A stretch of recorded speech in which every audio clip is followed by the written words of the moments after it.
李在明访华，美国亚太再平衡梦碎。早在他翻墙的时候，我就看透。寒夜戒严封满楼，老臣翻墙破阴谋。直播赶逆强权势，民意如潮助远谋。同志们，还记得去年冬天韩国那场闹得沸沸扬扬的戒严风波吗？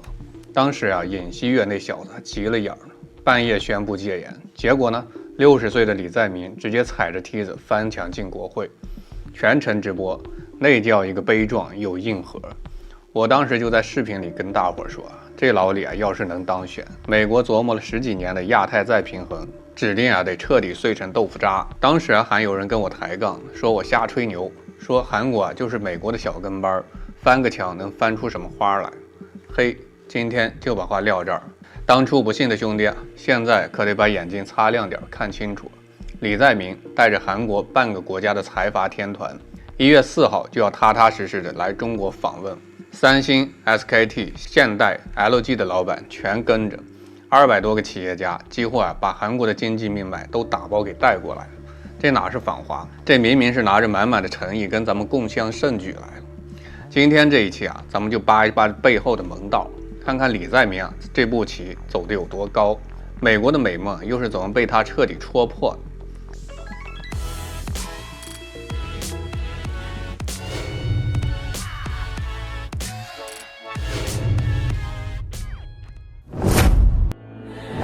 大家好，欢迎来到老友记，我是大钊。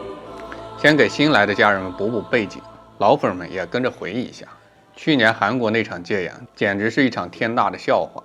尹锡悦为了搞政治斗争，硬是拿国家的命运当赌注，半夜宣布戒严，说要铲除什么从北势力。结果呢，军队不敢动，民众全上街抗议，国会议员集体反对。最有意思的是李在明人家不跟你玩虚的，找了个梯子就往国会墙上爬，一边爬一边直播，跟网友说尹锡悦背叛国民，从这一刻起他就不是总统。当时我就跟大伙儿分析，这老李不简单。孙子兵法有云，兵者诡道也，但老李玩的是士者人心也。他这一顿翻墙，翻的不是墙，是尹锡悦的执政根基，翻的是韩国民众对亲美政策的不满，翻的是韩国未来的出路。有人可能会说，不就是翻个墙吗？至于这么上纲上线吗？那你可就太年轻了。韩国上一次戒严还是1979年全斗焕戒严搞政变，制造了光州事件，那是韩国人的伤痛记忆。尹锡悦在这个节点搞戒严，就是想复刻全斗焕的老路，结果呢碰了一鼻子灰。而李在明的翻墙看似鲁莽，实际上是精准拿捏了韩国人的民族情绪。这就像《道德经》所言，反者道之动，弱者道之用。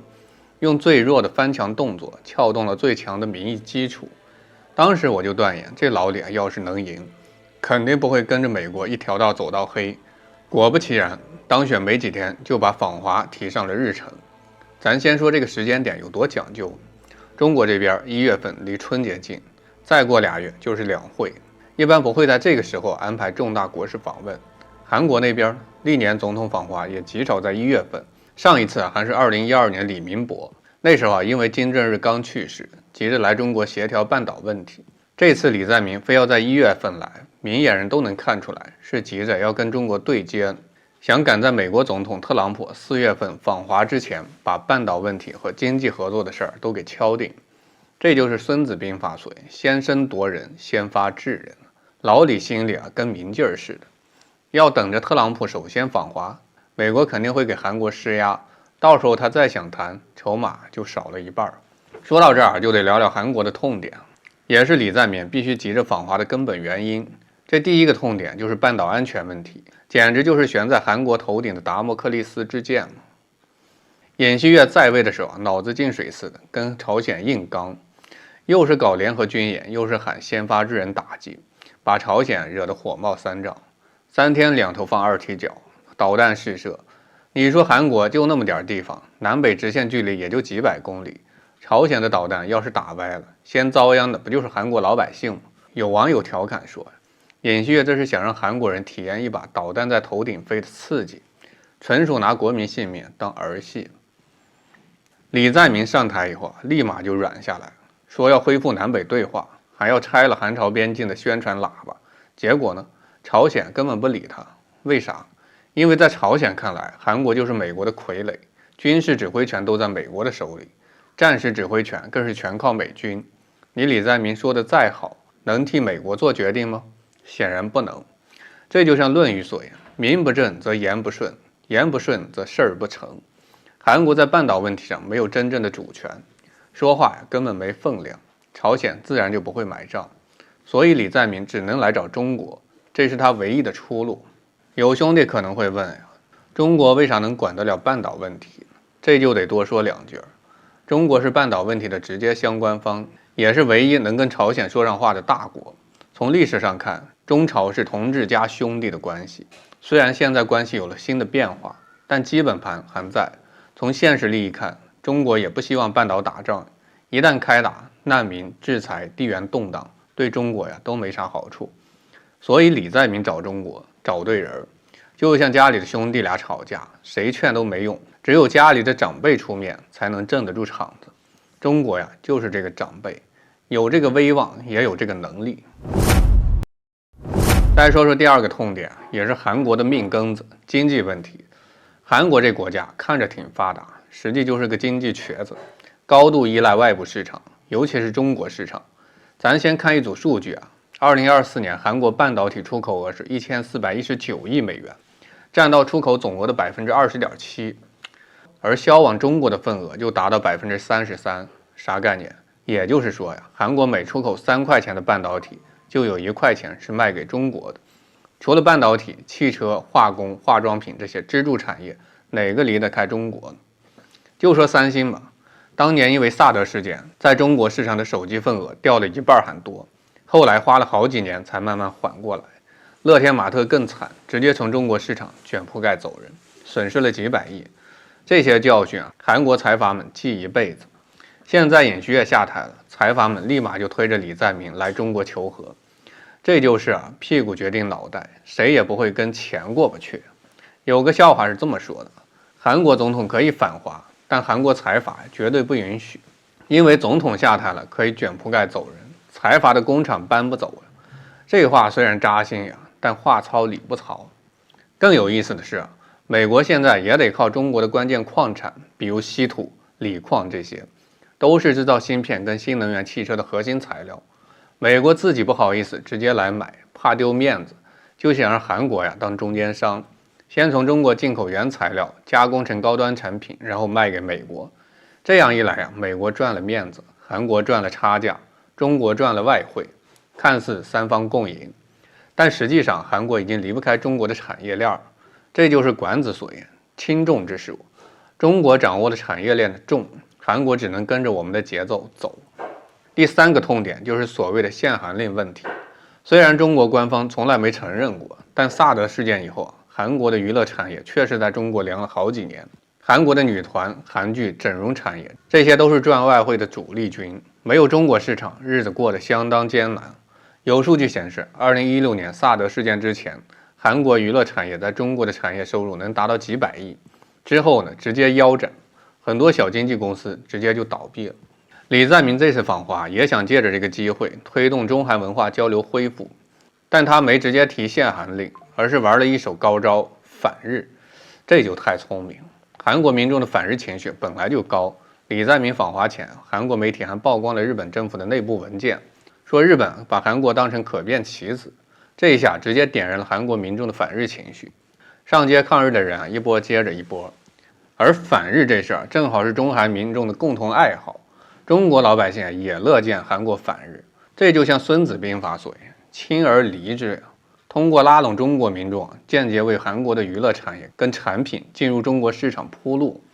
不得不说，老李这招借势打理，用的是炉火纯青。说到反日就不得不提日韩争霸赛这个梗。这俩国家都是美国的小弟儿，这些年为了讨好美国，互相拆台，互相使绊子。这次李在明访华，直接把日本晾在了一边。日本首相高市早苗本来想在李在明访华之前搞一波加强日韩同盟的活动，把韩国绑在自己的战车上，结果老李根本就不买账，提前访华，直接打乱了日本的计划。更狠的是，韩国还在独岛问题上搞军演，直接敲打日本。这就像两个小孩子争宠，一个忙着跟家长中国搞好关系，另一个还在原地跟着家长美国来夸呢，结果呢被远远甩在了身后。有人可能会问，日本为啥这么焦虑？因为日本的经济结构跟韩国高度重合，都是靠半导体、汽车、化工这些产业。如果韩国先跟中国签署经贸合作协议，把东北亚的供应链整合起来，日本就会被排除在外。你日本有的，韩国也有；你日本没的，中国可以帮韩国搞出来。到时候日本哭都没地方哭去。这就是战国策里所谓远交近攻。中国和韩国搞好关系，共同发展，日本自然就被边缘化。咱再说说李在明这次访华的核心目的，说白了就是3个：求安全、求经济、求合作。而这3个目的都离不开中国，这也正好戳破了美国的亚太再平衡战略。美国搞亚太再平衡，说白了就是想拉拢日韩等盟友，围堵中国，遏制中国的发展。但美国忽略了一个最基本的道理史记说：“天下熙熙，皆为利来；天下攘攘，皆为利往。”国家之间没有永远的盟友，只有永远的利益。再看韩国跟着美国混得到了什么？除了一些军事保护，经济上没捞到半毛钱好处，反而因为跟美国的对华制裁，损失了大量的中国市场。现在李在明清醒了，知道跟着美国一条道走到黑，最终只会把韩国拖垮，所以选择跟中国合作，这是最符合韩国利益的选择。而韩国的转向，直接让美国亚太再平衡战略出现一个大窟窿。原本美国想让日韩形成合力围堵中国，结果现在韩国先叛变，日本成了孤家寡人，这亚太再平衡还能怎么搞？只能竹篮打水一场空呗。可能有人会担心李在明会不会只是做做样子，访华之后还会跟着美国走？我可以明确告诉大家，不可能，因为这次跟着他来的是三星、SKT 这些财阀大佬，这些人在韩国的影响力比总统都大。韩国有句老话，铁打的财阀，流水的总统，总统可以换，但财阀不能倒。这些财阀已经跟中国市场深度绑定，不可能再回头跟着美国制裁中国。只要财阀们站在中国这边，李在明政府就必须跟中国搞好关系，否则他这个总统也做不稳。还有人说美国会不会给韩国施压呢，阻止李在明访华呢？其实美国已经施压了，但没用。为啥呢？因为美国现在有求于韩国。前面咱们说了，美国需要中国的关键矿产，得靠韩国当中间商。如果美国把韩国逼急了，韩国直接跟中国说一声，断了这个中间商的活，美国的芯片跟新能源汽车产业就得停摆。所以美国只能眼睁睁看着李在明访华，还得捏着鼻子认怂。这就是孙子兵法所谓治人而不治于人。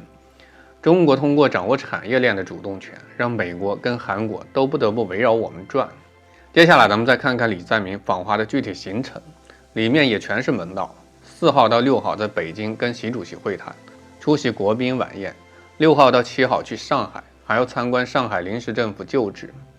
这个临时政府旧址可不一般。2026年是白帆金九先生诞辰150周年，也是上海临时政府旧址成立100周年。李在明去参观，一方面是缅怀历史，另一方面也是在向中国传递信号。